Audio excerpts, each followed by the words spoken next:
जय हिंद बंधुरा commando academy waste बेंगले আপনাদেরকে সবাইকে স্বাগত আর অভিনন্দন।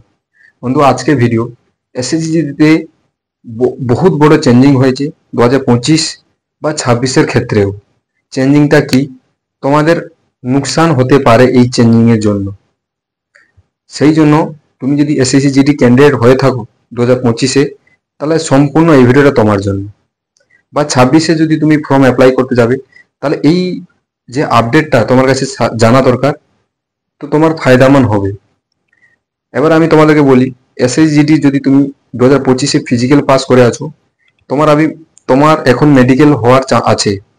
তো মেডিকেল কিভাবে চেক আপ করা হয় বা মেডিকেলে কি কি টেস্টে তুমি যদি ওই টেস্টগুলো যদি তোমার প্রবলেম থাকে তাহলে তোমাকে কিন্তু আনফিট করে দেওয়া হবে। সেই জন্য আমার চ্যানেলে আমি পুরো A to Z 19 মিনিটে একটা ভিডিও ফেলেছি, গিয়ে অবশ্যই দেখো, তোমার ডাউট ক্লিয়ার করে নাও।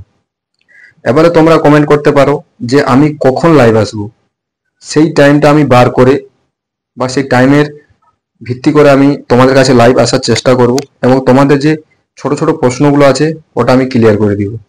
তো শুরু করি ভিডিওটা।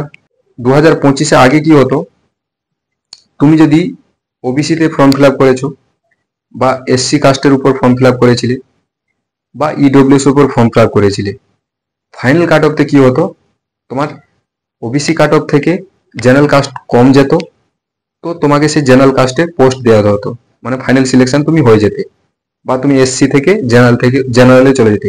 সেই টাইমে কি দেখাতো, তোমার এজ যদি থাকে তুমি জেনারেলে সিলেকশন হয়ে যেতে।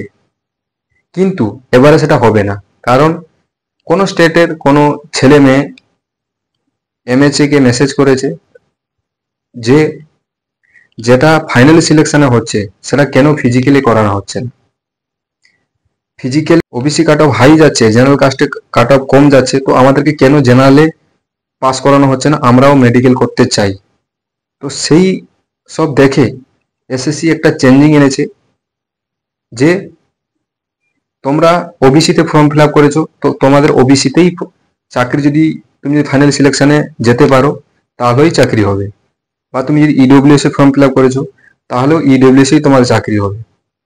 কোনো আদার্স আগে যেটা হতো, ইডব্লিউএস এ করেছো কিন্তু ওবিসির কাট অফ কম গেছে, তো ওবিসিতে তোমাদেরকে চাকরি পেয়ে যেতে, সেটা এখন আর হবে না। তোমাদেরকে ওই ব্যাপারটা বুঝাতে পারলাম, মানে শর্টকাটে আমি তোমাদেরকে বুঝাই। তুমি যদি ওবিসিতে ফর্ম ফিল আপ করেছিলে, ওবিসি কাট অফ হাই গেছে, জেনারেল কাট অফ লো গেছে, তো জেনারেলে তোমাদের ফাইনাল সিলেকশন হয়ে যেত। বা ইডব্লিউএস এ তুমি cut off form fill up করেছিলে, ফাইনাল কাট অফ কথা বলছি, ফাইনাল কাট অফে ওবিসির কাট অফ কম গেছে, তাহলে তোমাকে ওবিসিতে কনভার্ট করিয়ে সেই এজ দেখে তোমাদেরকে চাকরি করে, সেটা এখন হবে না। যেটাতে তুমি ফর্ম ফিল আপ করেছিলে সেইটাতে যদি কাট অফে তুমি আসতে পারো তাহলেই চাকরি হবে, নাহলে তোমার চাকরি হবে না। এটা আমি বলছি না, এসএসসি নিজেই নোটিশ দিয়েছে। কেননা কোনো মেয়ে এটা কমেন্ট করেছিল বা টুইটার করেছিল যে আমাদেরকে ফিজিক্যালি এই সুবিধাটা দেওয়া হোক, তো এসএসসি নিয়ে এটা কি করলো, ব্যান করে দিল। এবারে তোমাদেরকে আমি বলি যে তোমাদের পড়ার উপরে তোমরা নির্ভর করো। যারা এসএসসি জিডিতে 2025 এ ফিজিক্যালি কোয়ালিফাই করতে পারোনি, 26 নভেম্বর মাসে তোমাদের নতুন ভ্যাকেন্সি আছে, এর উপর আমি ভিডিও আনবো, কত ভ্যাকেন্সি আছে, কবে থেকে তোমাদের অ্যাপ্লাই ডেট থাকবে, বা ডেট অফ বার্থ কবে থেকে কাউন্ট হবে, পুরো A to Z আনবো।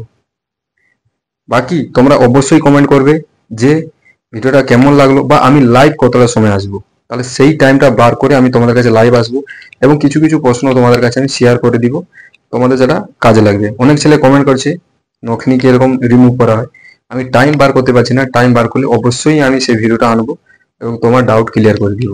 তো ভিডিওটা কেমন লাগলো অবশ্যই কমেন্ট করবে, যদি ভালো লেগে থাকে তাহলে একটা লাইক করো, শেয়ার করো এবং চ্যানেলটাকে সাবস্ক্রাইব করে নাও। নতুন একটা ভিডিও নিয়ে আসবো। জয় হিন্দ, বন্দে মাতরম, রাম রাম।